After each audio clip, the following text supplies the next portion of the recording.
Last time சரியா concentrate பண்ண முடியல, என்ன பண்றது? ஒன்றும் இல்லை அப்படிலாம் சொல்லக்கூடாது, விசிலடிச்சிட்டாங்க. இப்போ நான் வந்து உறவா வேணாமெல்லாம் யோசிக்க முடியாது. துளசிராமன் கான்சென்ட்ரேட் பண்ணுங்க, மனசை கட்டுப்படுத்திட்டீங்கன்னா அதான் உங்களை செயற்கரிய செய்வார் பெரிய, சிறிய செயற்கரிய செய்களாதார்னு சொல்லுவாங்க. செய்வதற்கு அரிதான காரியங்களை செய்யறது தான் செய்வதான் பெரியவங்க. அது என்ன சார் அரிதான காரியம்? இந்த மாதிரி மனசை கட்டுப்படுத்தலாம் வேற என்ன? ஸோ மனசை கட்டுப்படுத்திட்டோம்னா சக்ஸஸ் பண்ணிடுவோம். அதனால உட்காந்து விட்டுடாத, முக்கியமான காலகட்டம், இந்த இடத்துல ரெஸ்ட் எடுக்காத, நல்லா படி, ஆல் தி பெஸ்ட். இல்லாதவற்றை நிலையான என்று புல்லறிவாண்மை கடை, அவ்வளவுதான். இந்த உலகத்துல எதுவுமே நிலையில்லாததுதான், சரியா? இந்த ஒரு தேர்வில் கிடைக்கக்கூடிய வச்சு மட்டும் நமக்கு சந்தோஷம் தர போறதில்லை, இன்னும் நிறைய விஷயங்கள் சந்தோஷம் தரது. இந்த ஒரு தேர்வில் வரக்கூடிய தோல்வி மட்டும் நம்ம தலையில எழுத போறதில்லை. நம்பிக்கைன்னு ஒன்று இருக்கிறவன் அவருடைய வாழ்க்கை இன்னைக்கு பெருமையாகாது, அவன் பதட்டப்பட தேவையே இல்லை, சரியா? இன்னைக்குனாலும் நான் வாழ்க்கையில எனக்கான ஒரு இடத்த பிடிப்பேன் அப்படிங்கிறப்போ நான் ஏன் மேல் நம்பிக்கை வச்சுக்க கூடாது? ப்ரெஷரே இல்லாமல் நல்லபடியாக எக்ஸாம் எழுதுங்க. வாழ்த்துக்கள். எப்போதும் கடவுளுடைய துணை உங்களுக்கு இருக்கும். பற்றுக பற்றான் பிரச்சனை, அப்பற்றை பற்றுக பற்று விடக்குங்கிறது போல எந்த பற்றுகளும் இல்லாத இறைவனுடைய திருவடிகளை பற்றி கொண்டோம்னா ஸோ நம்ம உழைப்பு கொடுப்போம், நமக்கான பதில் என்னவோ அதை நிச்சயமா இறைவன் தருவான். வாழ்த்துக்கள்.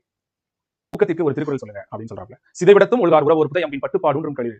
அதாவது யானையானது போர்க்களத்திலே பல அம்புகள் தைத்த நிலையிலும் தன் பெருமைகளை நாட்டும். அதுபோல எவ்வளவு சிரமங்கள் வந்தாலும் ஊக்கமுடையவர் அழிவிலும் மனம் தளர மாட்டார். அதனால ஊக்கத்தோடய எப்போது இருங்க, அந்த போர்க்களை யானையை போல இருங்க, என்ன நடந்தாலும் பரவாயில்ல, ஒரு கை பார்த்துக்கலாம் அப்படின்னு சொல்லிட்டு என்ன பண்ணுங்க, மலையை கட்டி இழுத்துறலாம் அப்படிங்கிற மாதிரி மைண்ட் செட்ல இருங்க.